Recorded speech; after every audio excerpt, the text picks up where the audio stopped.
Hi everyone, welcome back to another episode or another video. You're in the right place if you're looking to heal your skin naturally through evidence-based nutrition. And if you know me, I talk a lot about nervous system and mindset work when it comes to healing the body. Now, last week, I recorded an episode all about eczema versus TSW. It was one of the highly requested topics with my clients and with a lot of you who are on your eczema healing journey using topical steroids and wondering if TSW is something that you're going through. So I hope I cleared up a lot of questions around the differences between the two. If you haven't checked out the episode, highly recommend tuning into the episode. Also, for those of you who are watching this on video, what do we think about this Korean style haircut? So I was in Korea in the beginning of July and I literally had a makeover, sort of. I got my hair done, I got a haircut, a lot of layers in my hair, which I'm not usually used to. She gave me sort of like curtain bangs, which I'm really loving. Of course, I got my skincare treatments, which I've yet to film an episode about my skincare treatments and the skincare products that I got. But if you follow me on Instagram, I've actually created short versions of my experience in Korea when it comes to my skincare treatments and the skincare products that I got. But for my listeners on the podcast or on YouTube, we'll be creating a long form piece for you guys very shortly because I know a lot of you have a lot of questions about my skincare routine and what I do to keep my skin healthy and glowing, especially after going through eczema and TSW, which I learned has compromised my skin barrier. And now I'm working on healing it as much as possible. Even though it doesn't look like it. It doesn't look like I have a compromised skin barrier. But the reason why I know this is because when I went to do my skincare treatments, I had a full skincare consultation and they actually said that my skin barrier is compromised. So I'm making sure that I'm using the right products to help support my skin barrier, which is something I always talk about when you're trying to heal from eczema to support the skin barrier. Because with eczema, we are more prone to skin barrier damage because of topical steroid use and scratching and itching. We do have to be really careful with what we use on our skin and how we actually take care of our skin. But that's going to be a whole other episode. Today's episode is different. We're actually going to be talking about detoxes. But before we do that, I want to send a reminder to those of you who are listening and not subscribed. I see you.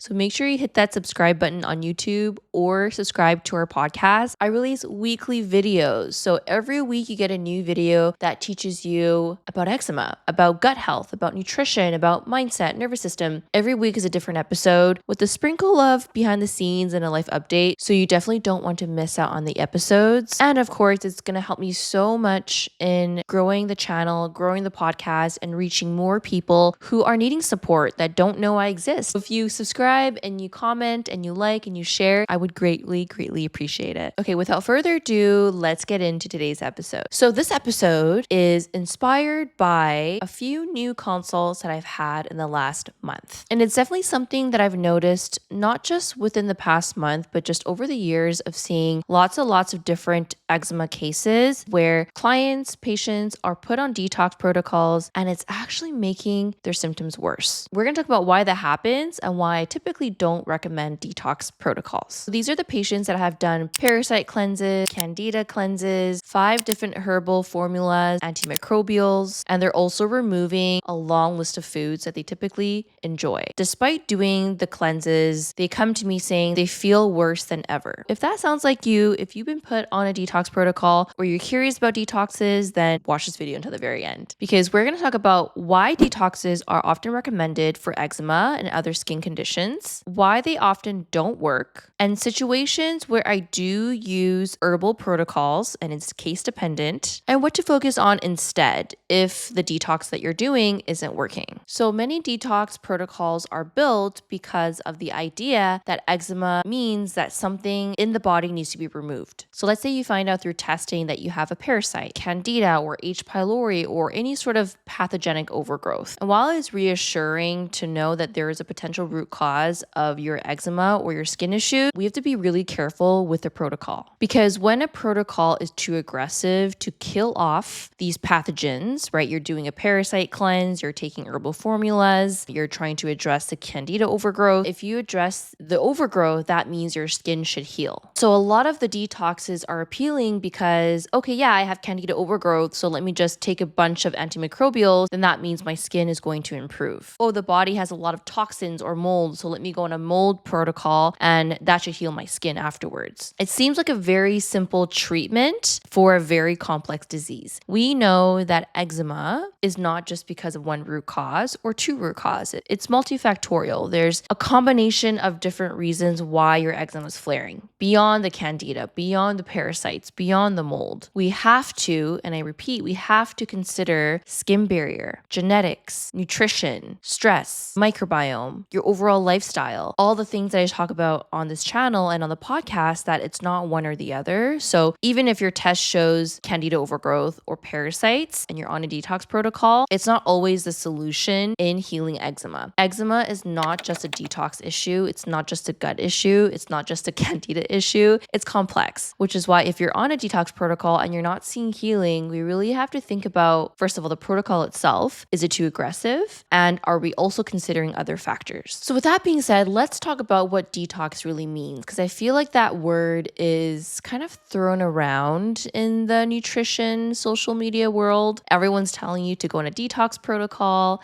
do a liver cleanse, go on a celery juice cleanse, but what does that really mean? So detox is like a broad term, and some of the examples are parasites, as I mentioned, candida protocols, juice cleanses. If you're doing celery juicing, that could be considered a detox. Even coffee enemas, water fasting, going on restrictive diets can be marketed as detox because you're trying to avoid as many toxins, other inflammatory factors that can be contributing to your flares. Now, I want to mention that your body already has its own detoxification systems. These include your liver, which takes toxins, compounds, medications to eliminate out of your body. Then there's your kidneys, which filters waste products into urine. Of course, we have the GI tract, gastrointestinal tract, that eliminates waste and toxins through your bowels and through your stools. Also, your lungs is a form of detox as well. Now, as a dietitian who uses a gentle approach for eczema healing for a reason, which we'll talk about, we don't want to force detox, because the moment that we force detox, it's going to create detox symptoms and it's not going to be pleasant. The goal is to support these systems by focusing on the foundations, your nutrition, your sleep, hydration, and supplements when it's indicated. This is why I say detox protocols often don't work, because eczema being an overactive immune system, meaning your immune system is on high alert to the environment, to food, it just comes with the condition. If we start throwing antimicrobials, strict aggressive protocols onto an already overwhelmed immune system, what's going to happen? You're going to react. You're going to be more sensitive to protocols. One of the biggest issues I see clinically, and I don't like it. I'm sorry, I don't like it. I don't like these detox protocols being prescribed,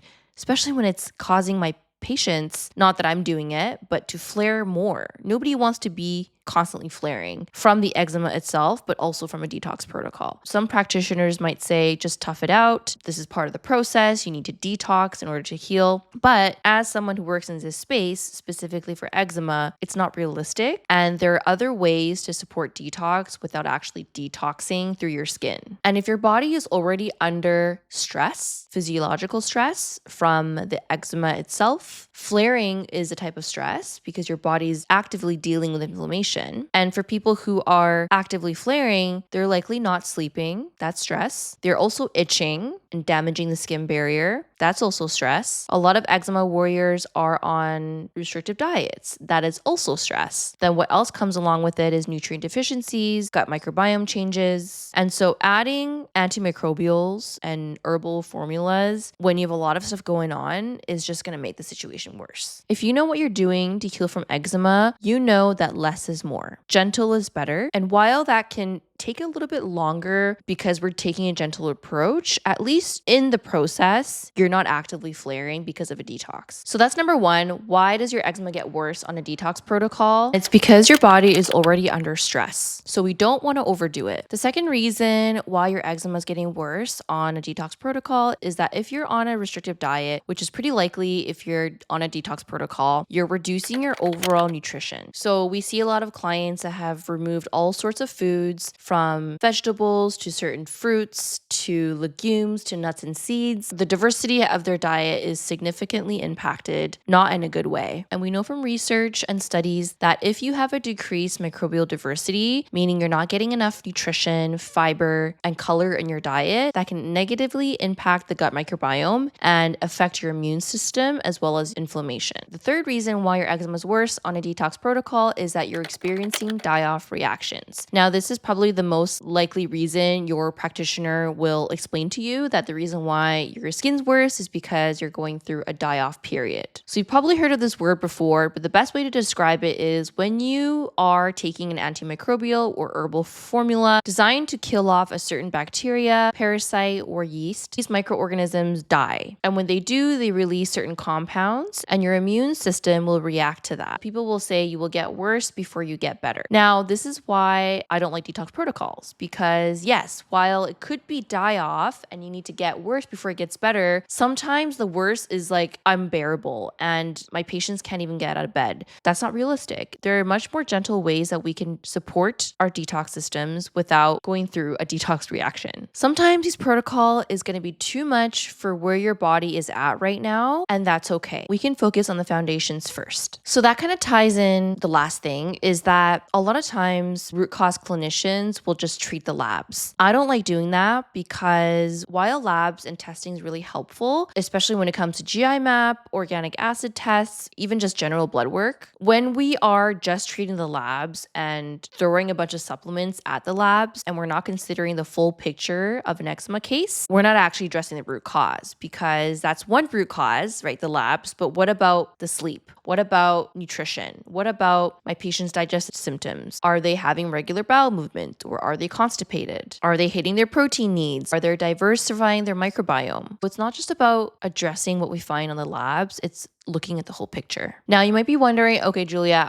I get it. We don't want to do detox protocols. The fact is, I'm not against herbal protocols. I actually prescribe and recommend antimicrobials in certain cases. For example, if I find something on the GI map test, like an H. pylori infection or an overgrowth of a certain bacteria or candida, before I introduce an antimicrobial, I'm looking at my patient and seeing her overall load, her immune system load. If she has reacted to antimicrobials in the past, then I know that patient is a more sensitive patient. I actually have an example of this perfect client. She was put on pretty aggressive antimicrobials from her past naturopath, I think a few years ago, and she would react every time. She took a little bit, she would react, and it was just not working for her, and she couldn't afford experiencing flares because she had to go to work 5 days a week. She had to be in office. So it wasn't realistic for her to experience these flares. When she came to me, she was very clear in saying that she cannot go through any die-off reactions. And I said,